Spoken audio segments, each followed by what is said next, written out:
Everyone, আজি মই আকৌ সাম্প্ৰতিক ঘটনাৱলীৰ বিষয়ে কেইটামান পইণ্ট লৈ আহিছোঁ, কেইটামান খবৰ যিকেইটা কাৰেণ্ট এফেয়াৰ্ছ বা জিকে বুলিও ক'ব পাৰি। ইয়াৰ প্ৰথমটো হৈছে শেহতীয়াকৈ নেপালৰ আটাইতকৈ কম বয়সীয়া প্ৰধানমন্ত্ৰী কোন হৈছে বৰ্তমান। তেওঁ হৈছে বলেন্দ্ৰ শ্বাহ। তেওঁ শেহতীয়াকৈ নেপালৰ আটাইতকৈ কম বয়সীয়া প্ৰধানমন্ত্ৰী হৈছে। এইবিলাক আগন্তুক পৰীক্ষা আহিবই এনেকুৱা কুৱেশ্যন। 2026 চনৰ G7 শীৰ্ষ সন্মিলনত কোনখন দেশত অংশগ্ৰহণ কৰিব প্ৰধানমন্ত্ৰী নৰেন্দ্ৰ মোদীয়ে? এইটো 2026 চনত তেওঁ ফ্ৰান্সত অংশগ্ৰহণ কৰিব G7 সন্মিলনত। শেহতীয়াকৈ কোনে নয়ডা আন্তঃৰাষ্ট্ৰীয় বিমানবন্দৰ উদ্বোধন কৰিছে? আৰু সেইজন হৈছে আমাৰ প্ৰধানমন্ত্ৰী নৰেন্দ্ৰ মোদী। তেওঁ নয়ডা আন্তঃৰাষ্ট্ৰীয় বিমানবন্দৰ উদ্বোধন কৰিছে। শেহতীয়াকৈ কোনে লিখিছে অনলি কেলি পেৰাডাইজ নামৰ কিতাপখন? এই কিতাপখন লিখিছে সঞ্জয় ৰাউত নামৰ ব্যক্তিজনে। তেওঁ অনলি কেলি পেৰাডাইজ নামৰ গ্ৰন্থখন লিখিছে। নেক্সট কুৱেশ্যন হৈছে কোনখন ৰাজ্য চৰকাৰে ক্ৰিকেটাৰ ৰিংকু সিঙক আঞ্চলিক ক্ৰীড়া বিষয়া হিচাপে নিযুক্ত দিছে? তেওঁ হৈছে উত্তৰ প্ৰদেশৰ ক্ৰিকেটাৰ আৰু তেওঁক উত্তৰ প্ৰদেশ চৰকাৰে তেওঁক আঞ্চলিক ক্ৰীড়া বিষয়া হিচাপে নিযুক্ত দিছে। এইখিনিতে কোনোবাই যদি মোৰ চেনেলটো ছাবস্ক্ৰাইব নকৰাকৈ চাই আছা বা পাহৰি গৈছা, প্লিজ ছাবস্ক্ৰাইব কৰি ল'বা।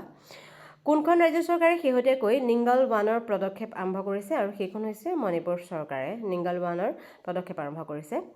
কুৱেশ্যন নম্বৰ 7, প্ৰথমবাৰৰ বাবে আমেৰিকান ডলাৰৰ নোটত কাৰ স্বাক্ষৰ থাকিব? এইটো ডনাল্ড ট্ৰাম্পৰ স্বাক্ষৰ থাকিব। প্ৰথমবাৰৰ বাবে আমেৰিকান ডলাৰত তেওঁৰ স্বাক্ষৰ থাকিব। কোনখন ৰাজ্য বা কেন্দ্ৰীয় শাসিত অঞ্চলে নৱজাতকৰ বাবে ANMLO আঁচনি আৰম্ভ কৰিছে? সেইখন হৈছে দিল্লী কেন্দ্ৰীয় শাসিত চৰকাৰে সেই নৱজাতকৰ বাবে এই আঁচনিখন আৰম্ভ কৰিছে। Question number 9, digital news publishers এছ'চিয়েশ্যনৰ সভাপতিৰূপে শেহতীয়াকৈ কাক নিযুক্ত দিয়া হৈছে? আৰু তেওঁ পুনীত গুপ্তা। কোন তাৰিখে বিশ্ব পিয়ানো দিৱস পালন কৰা হয়? সেইটো হৈছে 28 মাৰ্চ। ইতিমধ্যে মাৰ্চৰ 28 তাৰিখ পাৰ হৈ গৈছে আৰু সেই তাৰিখে বিশ্ব পিয়ানো দিৱস পালন কৰা হয়। কুৱেশ্যন নম্বৰ 11, কোনখন ৰাজ্যৰ বিধানসভাই ইউনিফৰ্ম চিভিল কোড বিধেয়কখন গৃহীত কৰিলে? সেইখন ৰাজ্য হৈছে গুজৰাট।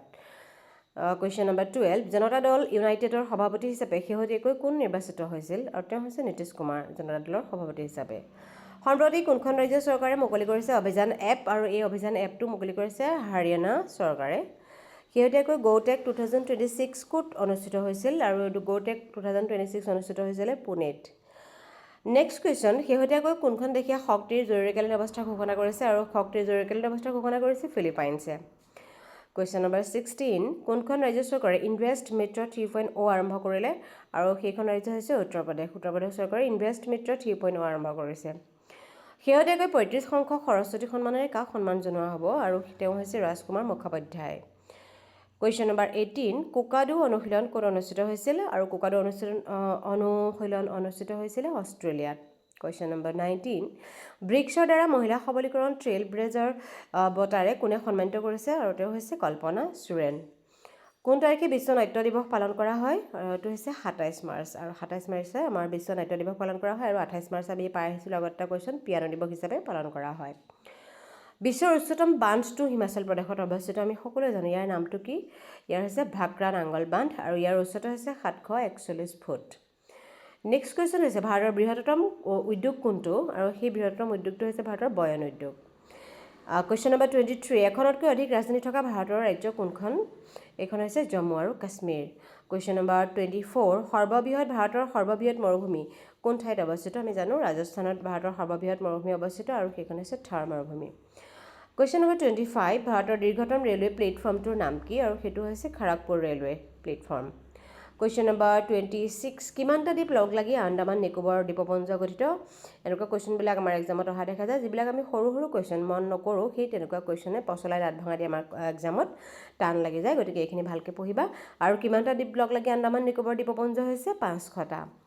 চণ্ডীগড় চহৰখনৰ আৰ্হি কোনে তৈয়াৰ কৰিছিল? আৰু তেওঁ হৈছে চণ্ডীগড় চহৰখনৰ আৰ্হি লে কুৰবাছিয়াৰে আৰ্হি প্ৰস্তুত কৰিছিল। আৰু আজিলৈ এই জিকে আৰু কাৰেণ্ট এফেয়াৰ্ছৰ প্ৰশ্নকেইটা ইমানতেই সমাপ্ত হৈছে। ভিডিঅ'টো যদি চাই ভাল লাগিছে লাইক, শ্বেয়াৰ, ছাবস্ক্ৰাইব কৰি দিবা। আজিৰ ভিডিঅ'টো ইমানেই আছিলে। ধন্যবাদ।